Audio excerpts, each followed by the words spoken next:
Sabe qual é uma das coisas mais curiosas que existe no Bitcoin hoje? Pelo menos na minha opinião, é o fato de que 99,6% do tempo de existência do Bitcoin foi num preço mais baixo. Ou, em outras palavras, apenas 0,4% do tempo de existência do Bitcoin foi num preço acima do preço atual. Isso significa que se você tivesse investido em qualquer momento dos 99,6% desse tempo, você teria feito algum tipo de lucro. Mesmo assim, a maioria das pessoas ainda conseguiu perder dinheiro no Bitcoin. Sabe por quê? Porque elas investem aí principalmente com uma cabeça formatada pelo sistema. Eu não estou dizendo que isso é culpa sua ou que é culpa das pessoas que perderam dinheiro, mas sim é algo que foi construído, algo que foi formatado de propósito para acontecer desse jeito. Imediatismo, consumismo, ansiedade de lucro rápido, tudo isso foi ensinado para você e para mim mesmo também desde criança. Mas quem entende o Bitcoin de verdade faz o exato oposto daquilo que essas pessoas fazem. E é por isso que somente 1% aí consegue de fato atingir um nível de lucro no longo prazo no Bitcoin. Mas se você quiser fazer parte desse grupo de investidores que consegue manter um alto nível de lucratividade por longos períodos de tempo no Bitcoin, fica aí nesse vídeo até o final, porque hoje você vai aprender como investir no Bitcoin da melhor forma, ou seja, da forma que 99% das pessoas não conseguem executar na prática. Hoje eu vou te passar algumas dicas aqui que, por mais que algumas sejam bem básicas, a verdade é que essas coisas que são básicas não são feitas pela maioria das pessoas e é justamente por isso que elas não conseguem fazer lucros ou não conseguem mudar ali o seu padrão de investimento. E isso tudo começa com algo que eu já tinha falado anteriormente aqui, que é basicamente a raiz da perda do dinheiro no Bitcoin. Essa mentalidade, esse imediatismo de curto prazo, ele foi moldado durante décadas, principalmente após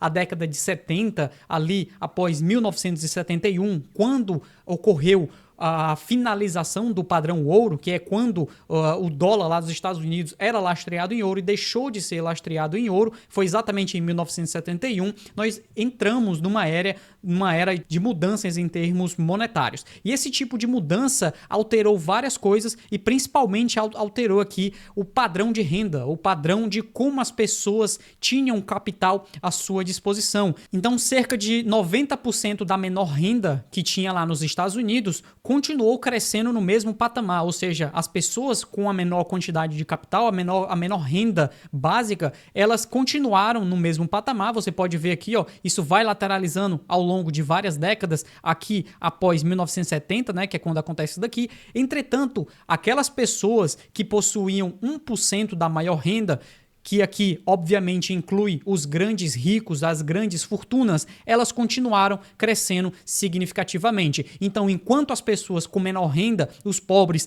continuaram crescendo no mesmo patamar, os ricos continuaram crescendo de forma muito mais exponencial. Isso é óbvio que traz um sentimento problemático para essas pessoas de menor renda. Elas começam a buscar formas de investir e ganhar dinheiro muito rápido. Isso daí gerou uma febre, né? Gerou uma epidemia, pode-se assim dizer, de apostas, de tentativas frustradas de ganho rápido, de criminalidade e de diversas outras coisas que acabaram distorcendo os valores da economia tradicional, da economia que a gente conhecia. E ela deixou de ser desse formato. Isso fez com que o investidor médio começasse a buscar um retorno mais rápido, um retorno mais imediatista. E isso causou a baixa preferência temporal que, obviamente, foi derivada aqui da remuneração dessas pessoas, né? Porque, basicamente, se as pessoas não tinham um ganho de remuneração que acompanhasse a produtividade dela, ou seja,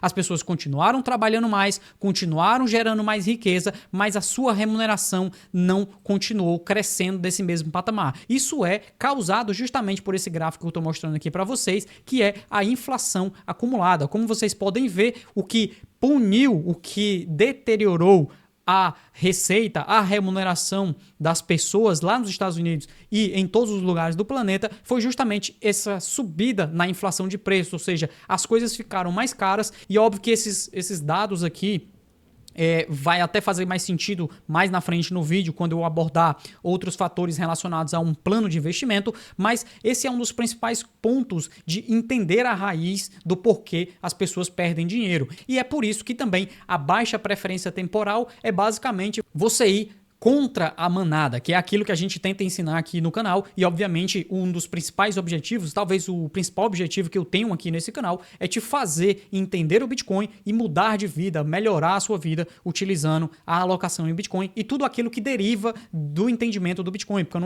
não é apenas na parte de investimento, mas também na parte de compreensão do próprio mundo. E uma das compreensões que é contra essa manada, que é contra essa perspectiva generalizada da maioria das pessoas, é justamente ter alta preferência temporal. Como eles possuem essa alta... O que é alta preferência temporal? É querer que as coisas aconteçam rápido, não é? Você tem uma alta preferência, a preferência para que as coisas aconteçam o mais rápido possível é muito alto. Isso significa que no curto prazo você tende a buscar ganhos expressivos, só que isso, quando a gente utiliza esse gráfico aqui, que é basicamente um gráfico que mostra a rentabilidade dos investidores de longo prazo e de curto prazo, nós percebemos que, na verdade, os investidores de longo prazo, eles tendem a ter uma lucratividade muito mais alta. E que tipo de gráfico é esse que eu estou mostrando aqui na tela para vocês? Isso daqui é um MVRV baseado em idades. Então, para quem não conhece o MVRV, ele é um indicador on-chain que calcula o lucro não realizado, dependendo aqui de idades, né? Nesse caso, em roxo, nós temos as moedas entre 1 a 2 anos, aquelas que ficaram paradas entre 1 a 2 anos, e em rosa nós temos as moedas que ficaram paradas aqui entre uma semana e um mês. Então, investidores de mais longo prazo e investidores de mais curto prazo.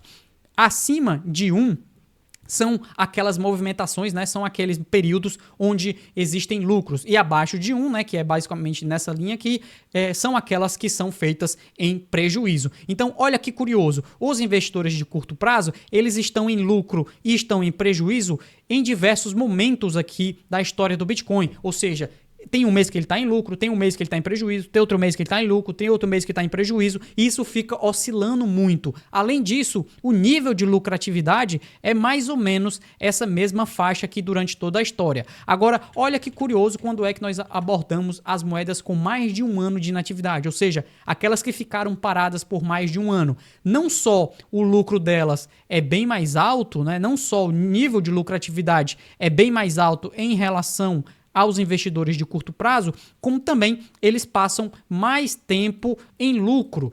Isso daqui é uma visão muito clara sobre como o investimento de longo prazo não só vai te rentabilizar muito mais do que o investimento do curto prazo, como também vai te fazer ficar mais tempo no verde. E outro ponto que acaba impactando bastante nesses investidores de curto prazo, principalmente, que ainda não chegaram a se tornar investidores de longo prazo, é a sua perspectiva de como estruturar um plano de execução propriamente dito. Isso acaba fazendo com que as pessoas misturem os ativos, misturem os tempos gráficos, misturem as perspectivas sobre investimento do que é e do que não é Bitcoin. Então, o próximo ponto que eu queria abordar para vocês, depois aqui da parte de investimento de longo prazo, é como entender o Bitcoin e como planejar o seu investimento em Bitcoin. E a primeira coisa que nós precisamos entender nessa parte é que Bitcoin é por si só uma classe de ativos única. Isso significa que, por mais que as pessoas gostem de colocar Bitcoin e cripto em caixinhas similares ou semelhantes, a verdade é que nós precisamos separar o Bitcoin de todos os outros criptoativos. Isso daqui mostra qual é a percepção das pessoas, né? Muitas pessoas acreditam que Bitcoin faz parte de cripto e isso é diferente da economia fiduciária, a economia tradicional, mas a verdade é que Bitcoin é por si só uma classe de ativos única. E aqui eu não estou falando, não estou fazendo juízo de valor, eu não estou falando que você deva parar de investir em outros criptoativos, não é esse o meu objetivo, por mais que esse canal aqui seja especificamente focado em Bitcoin, eu entendo que você pode gostar de alocar em outras coisas e daqui a pouco eu vou falar sobre isso na parte de planejamento. Mas a principal forma de você melhorar o seu investimento especificamente em Bitcoin é entendendo de fato o que é o Bitcoin. E no momento que você entende que o surgimento do Bitcoin, a criação do Bitcoin não pode ser replicada, é por isso que o Bitcoin é único. Ele teve uma concepção, ele teve uma criação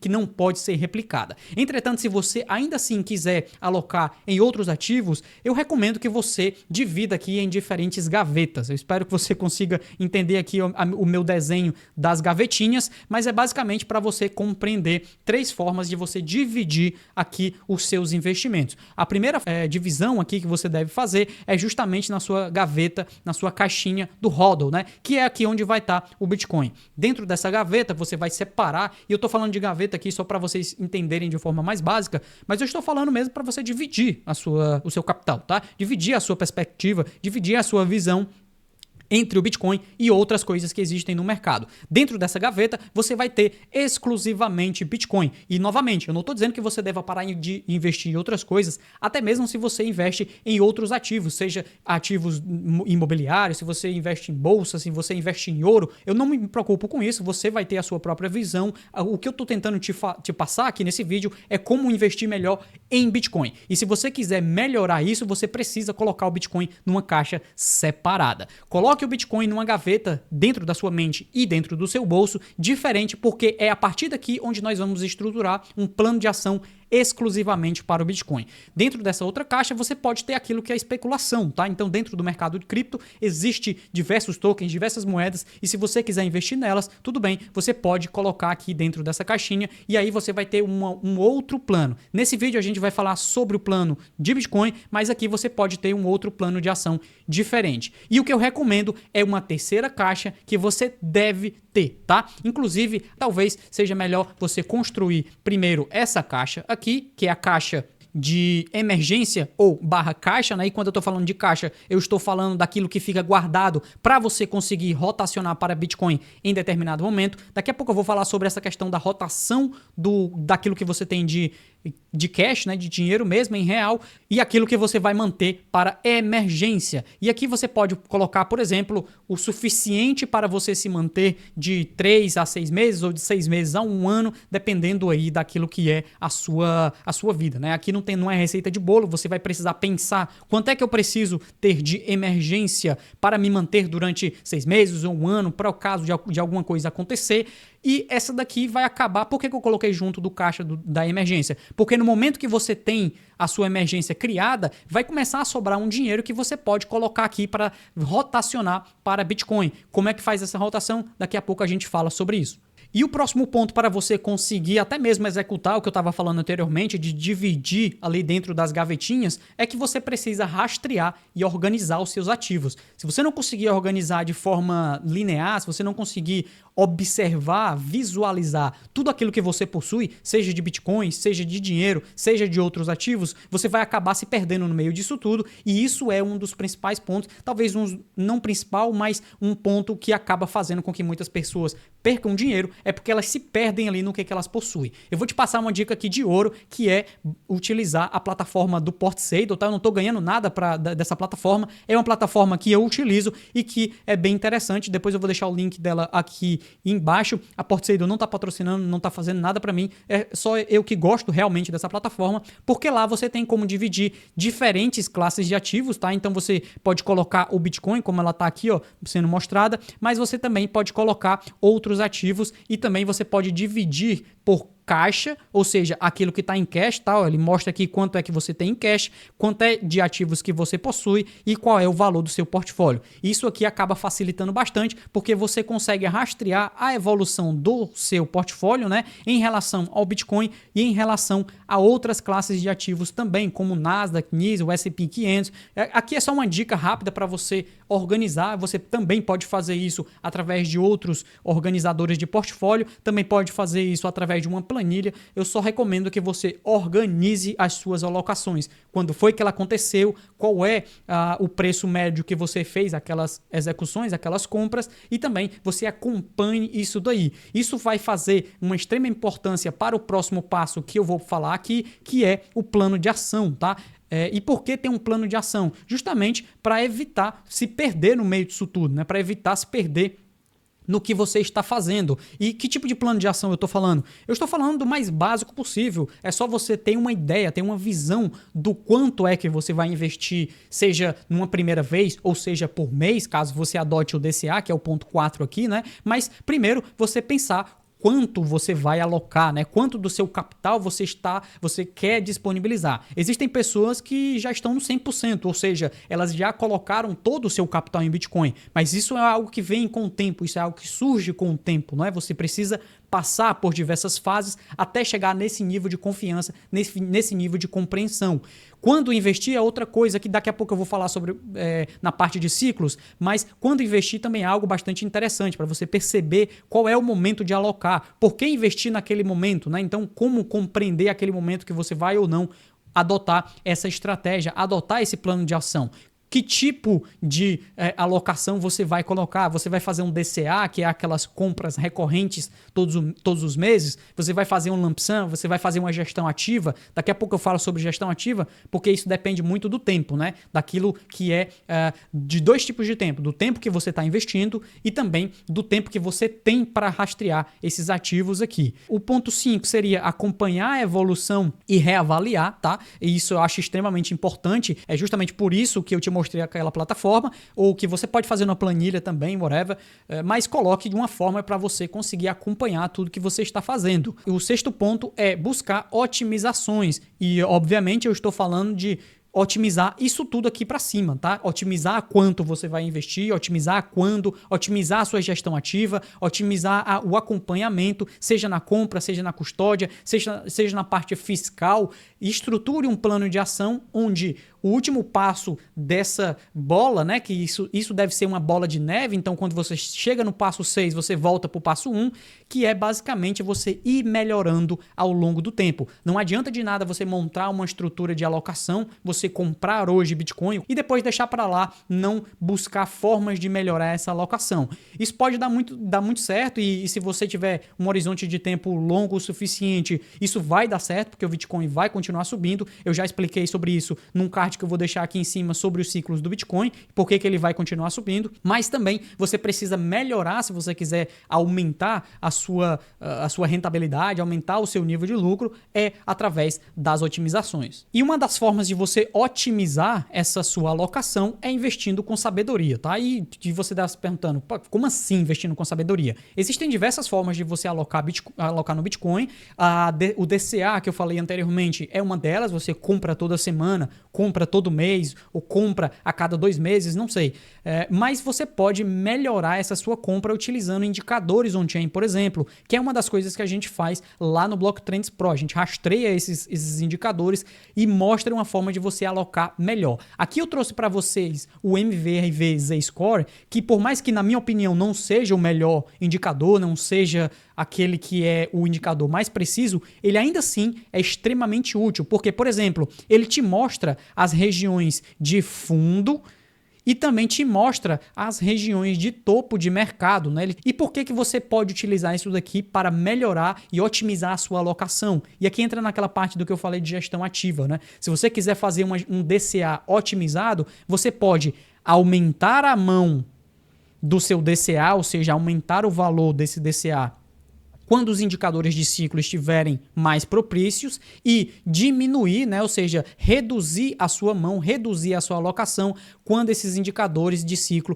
estiverem menos propícios ou estiverem mostrando um risco muito alto. A maior parte dos investidores não faz isso daqui, tá? A maior parte dos investidores simplesmente compra porque viu uma notícia, compra porque viu uma celebridade falando. Isso não é aquilo que nós estamos buscando aqui. Nós estamos encontrando uma forma de melhorar a alocação, de ser diferente de 99% das pessoas, e para isso você não deve se basear em emoções, você precisa se basear em dados. E a outra forma que eu tenho aqui de melhorar, ou seja, de te otimizar essa sua alocação, é criando um plano de estudos. Esse seria aquilo lá que eu falei anteriormente do gráfico, já seria o suficiente para você fazer isso, só que lembra que eu mostrei ali na sua estrutura de plano de ação que você precisa otimizar? Como é que você vai aprender a otimizar? Você pode aprender estudando aí diversos materiais, e isso daqui são apenas os materiais que eu tenho, tá? Não estou dizendo que você precisa consumir os meus materiais, você pode consumir qualquer outro aí na internet. Inclusive, aqui no YouTube você vai encontrar diversas videoaulas te ensinando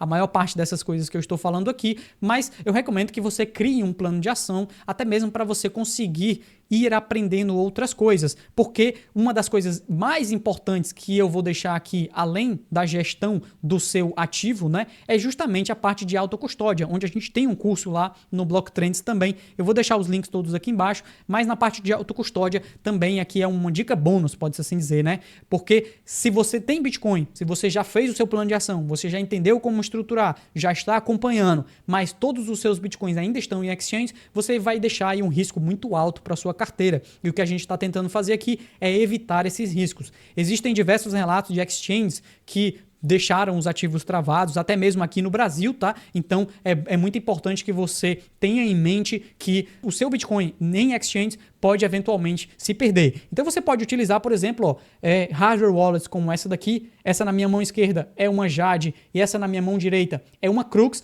Então você pode simplesmente pegar esses tipos de carteiras de hardware e aprender como fazer a sua autocustódia. Isso daqui você pode também pegar uma placa dessa daqui, ó, e colocar as suas seeds nela. Tudo isso que eu tô falando faz parte desse plano de estudo, dessa otimização que você vai fazer na sua custódia, na sua alocação, na sua estruturação fiscal. Tudo isso faz parte. Ah, tá. Essas carteiras aqui, ó, elas estão à venda lá no site da DSEC Lab. Eu vou deixar também aqui embaixo o link na descrição para caso você tenha interesse em comprar carteiras frias como essas duas que eu mostrei aqui, Jade e Crux. E também eu vou deixar os links lá do Block Trends caso você tenha interesse em avançar nessa parte de estudo. Eu acredito que se você seguir tudo isso que foi falado nesse vídeo até aqui, você já vai estar na frente de 99% das pessoas. Esse vídeo ficou um pouquinho maior do que aqueles que eu costumo fazer aqui no canal, mas como eu disse no início, o meu objetivo nesse canal é te fazer melhorar a sua alocação no Bitcoin e melhorar a sua vida através desse tipo de compreensão, né? Desse tipo de ativo que já mudou a vida de tanta gente e por que não mudar a sua também. Se você gostou desse material, que deu um trabalho para fazer, tá? Deixa o seu like aqui, porque eu acho que isso vai ajudar a propagar esse tipo de conhecimento e envia para o seu amigo que ainda não entendeu muito bem como começar a investir em Bitcoin. Não se esquece de se inscrever aqui no meu canal, porque a gente vai continuar fazendo esse tipo de material para você e todas as informações que eu passei aqui, seja do Block Trends, seja da DSEC Lab, seja lá do Portsaid, eu vou deixar na descrição também e um card aqui para você assistir sobre os ciclos de Bitcoin. Muito obrigado para você que esteve me acompanhando e a gente se vê no próximo vídeo aqui do canal. Tchau!